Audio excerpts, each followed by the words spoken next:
fitness store at Redditch Hi, Kingfisher Gavin. Centre. Gavin, over to you. What do you want to ask Rachel McLean? So, being in the retail sector, being in business for almost 20 years, I need to ask this question that a lot of small and medium businesses especially have wanted to know. What measures are being made? Hello? Hello, I'm here. Yeah, we're all with you. Go. Sorry, what measures are being made for consumer confidence to help small and medium-sized businesses? So within the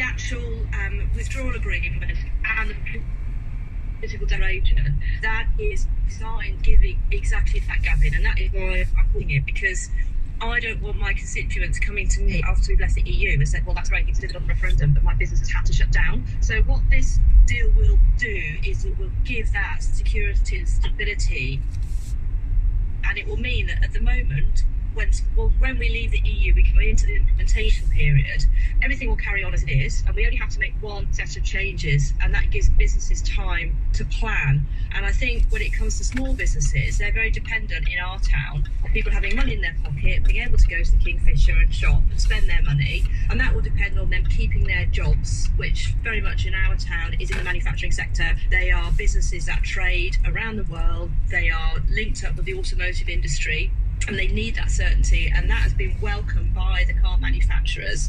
So I think that, for me, that is the big reason why I'm backing this deal.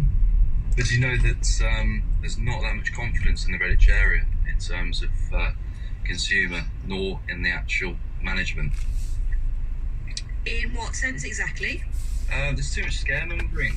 I just find that constantly, with the media especially, people being berated each and every day.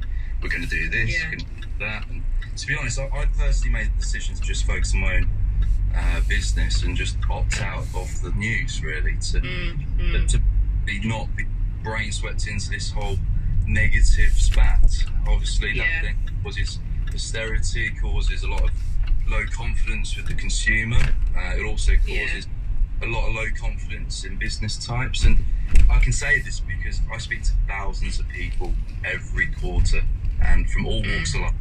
I've worked with those who've got nothing, and I've worked with those who own these big giant companies that you refer to.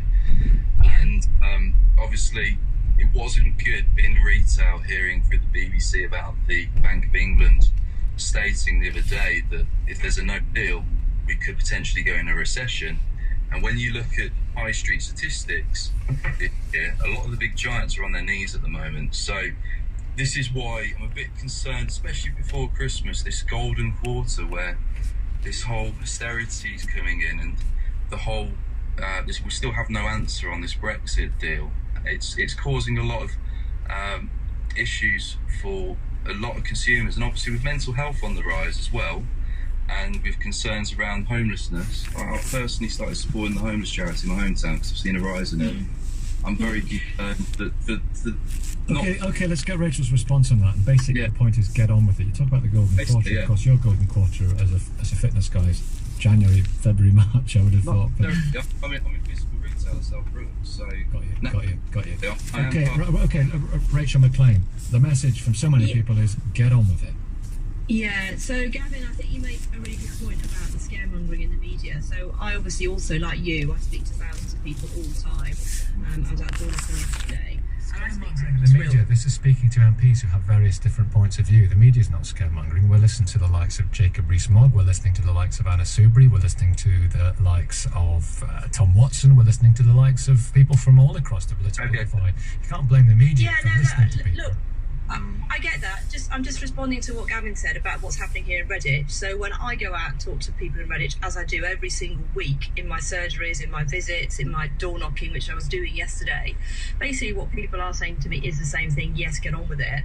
And there is a lot of actual, really frankly, misinformation. I'm definitely not accusing you yourselves of putting out this information, but there is stuff in the media that is frankly wrong. And of course, I respect the right of the media to write, well, like we're going to give away Gibraltar, for example. But that's what we're hearing from politicians. We're not making No. Look, I'm not accusing the media. What I'm saying is that when I go and talk to people and I take the time to explain to them why this deal is good for businesses in our town, they actually go, oh, okay, right, well, I'm glad you've explained that to me. That does make sense. And I think you're right to vote for the deal, because it gives that certainty that Gavin was talking about. Because what businesses need in the town centre and all around the town is they need the certainty to plan for the future. Is Theresa May going to win? I very much hope she will, and I think there will be changes in how people feel, because like me, they'll be back in their constituencies talking to the people that employ people in the town. They'll be talking to people actually who are just in their homes and quietly getting on with their lives, who are thinking, actually, this is a good deal. It's what we voted for. We voted to take back control of our money, borders and laws, and I think that she will find that we will get it through. All right. Thank you very much indeed. Thank you, Pleasure. Gavin Townsend and Rachel McLean, Conservative MP for Redditch. It's have a good weekend. It's 11 minutes past 8. This